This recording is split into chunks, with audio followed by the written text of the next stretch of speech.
and I simply remove the telephone jack and plug it into this box here, the modem. I then take another wire from the modem and plug it in where the telephone was. I can then switch on the modem. It's now telling me to phone up the main Pressel computer. So it's a very simple connection to make. Extremely simple. I'm now waiting for the computer to answer me. And things are starting to happen. Things are starting to happen. Why did you buy a computer? Well, I was very interested in the new technology and didn't want to be left behind. I don't think it's only for the youngsters at school now. I think us older ones will have to learn a lot about it. What is Internet anyway? Internet is that massive computer network, the one that's becoming really big now. What do you mean? That's big. How does one? What do you write to it like mail? No, a lot of people use it and communicate. I guess they can communicate with NBC writers and producers. Allison, can you explain what Internet is? The world is in financial disarray. Currencies failing, economies in wild flux, jobs being lost. But what if you could build an entirely new economy, one specifically designed for the digital realm? Well, that is the dream behind Bitcoin. Bitcoin, for those of you who don't know, is an electronic online currency that was created in 2009. It was made by someone who did it under the pseudonym Satoshi Nakamoto. Like any economy, you don't want too much too fast because then the value of your currency drops, or so slow that your economy grounds to a halt. It's designed to be a self-stabilising economy. Whether it actually is that way though, well, that is a little bit more complicated. Because some people have said, hey, Bitcoin is the answer to those problems. Are you a believer? Well, Bitcoin is exciting because it shows how cheap it can be. Bitcoin is better than currency in that you don't have to be physically in the same place. And, of course, for large transactions, currency can get pretty inconvenient. And what is Bitcoin? Bitcoin is a currency on the internet. I sent 100 euros worth of Bitcoin from here in Tokyo directly to you guys through this camera, through the network, through the TV, right into your home. If I had tried to do that, send you the money with a traditional bank, it would have taken several days and probably cost 30 euros. I just did it right now with Bitcoin instantly, basically for free, and didn't have to ask anybody for permission. I didn't need a bank, I didn't need a government, I didn't need anybody. I just needed myself and you and our smartphones to do it. That's the power of Bitcoin. Wall Street is fraud, America is fraud, the world is fraud, banks are fraud, central banks are fraud. We live in an era of fraud. It's all based on fraud, and they get a percentage of the fraud. That's the business model. To suggest that there is any moral or ethical aspect to anything that's going on now is to be completely naive about the fact that we live in an era dominated by financial terrorists, jihadis of banking. They're here to kill you and themselves. They believe in an ideology, not the Quran, but Adam Smith, that they completely misread and interpret as something to justify their blowing themselves up. Janet Yellen's a terrorist! Mario Draghi's a terrorist! The Central Bank of Japan is a terrorist! These are the real terrorists! Funds received. This community is switching to what they think is a better monetary system. A system in which banks are no longer needed because payments could be made directly from one person to another. Bitcoin is fundamentally different because in Bitcoin, you don't owe anyone anything and no one owes you anything. It is not a system based on that. It is a system based on ownership. And no one can censor it, no one can seize it, no one can freeze it. It's November the 2nd, 2008, just 6 weeks after the Lehman Brothers collapse. And all over the world, there are panicked debates about how to save the banks. Then, on a little visited web forum for cryptographers, a document appears in which a completely new monetary system is proposed. The visionary author calls himself Satoshi Nakamoto. These were the darkest days of the financial crisis.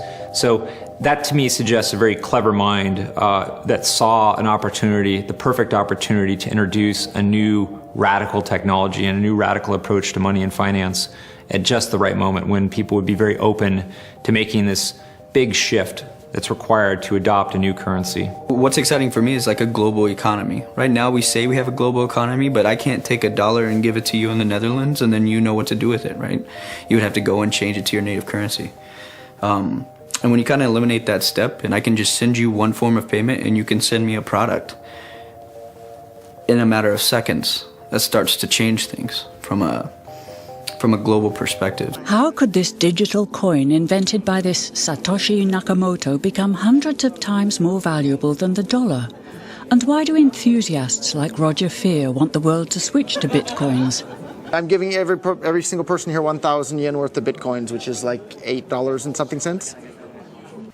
Back in the early days, you know, I'd get phone calls from my buddies. Oh, hey man, I lost 10,000 bitcoins because my computer blew up, right?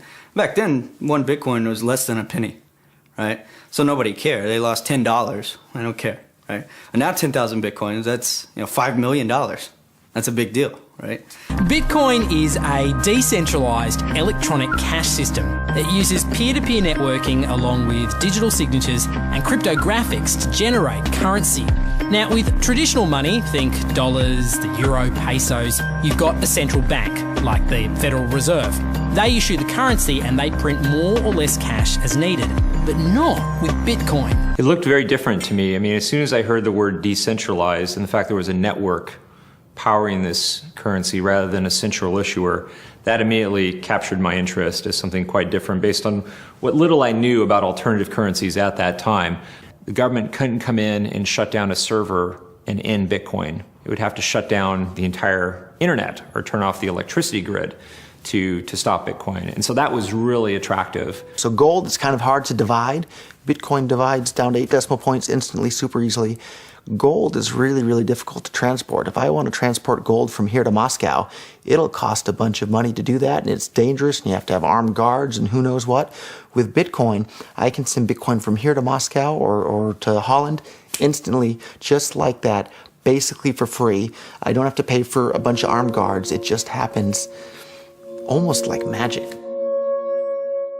If you ever ask somebody why they think gold's valuable, they can't ever really tell you. They always give you these like weird stories around, oh, it's like a precious metal, isn't it? It's pretty.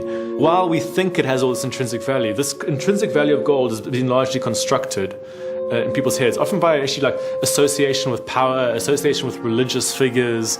Bitcoin has potential for similar types of construction. Inventor Satoshi Nakamoto has completely relinquished his control of Bitcoin. But he does own 1/20th of all Bitcoins himself. So if one day Bitcoin does become widely accepted as a currency, he will be one of the richest people on Earth.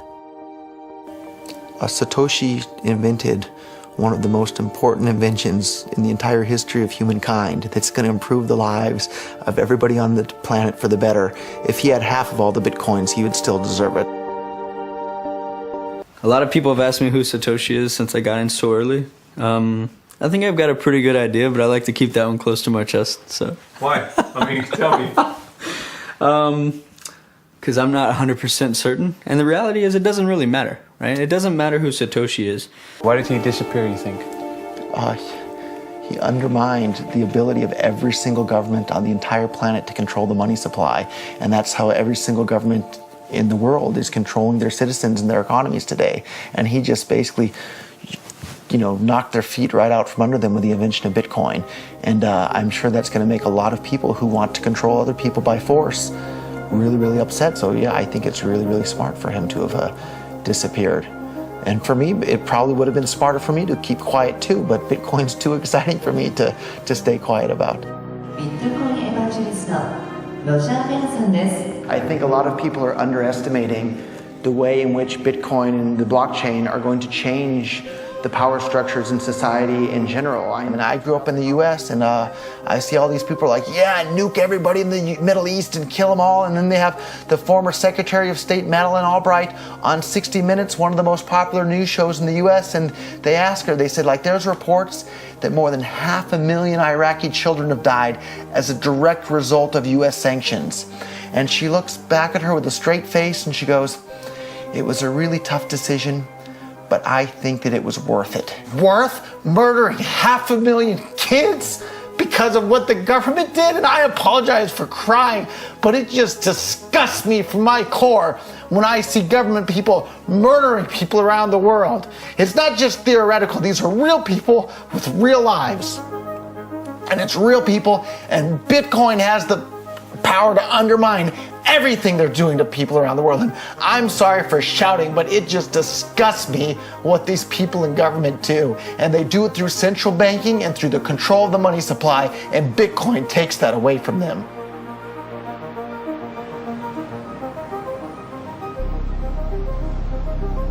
You can buy Bitcoin at the Shell station. Check it out. $0 to $2,000. Put your phone number in here. Put the code in. Scan it. Got my reader. Oh, I gotta put the cash in. Good. Got $2. Hit finish. Oh. $2 in Bitcoin. Just like that. From this machine. I just turned cash into digital currency. So thinking that it's too late to get involved in Bitcoin is like thinking it's too late to get involved with the internet or too late to get involved with using a cell phone. Like, it's not too late to get involved in Bitcoin. If Bitcoin becomes really popular all over the world, Bitcoins are going to have to be worth at least tens of thousands of dollars a Bitcoin, if not hundreds of thousands of dollars per Bitcoin. So thinking it's too late to get involved with Bitcoin is like thinking it's too late to get involved with using the internet. Of course not. Like, it's ubiquitous in our lives, and Bitcoin's going to become ubiquitous in our lives as well.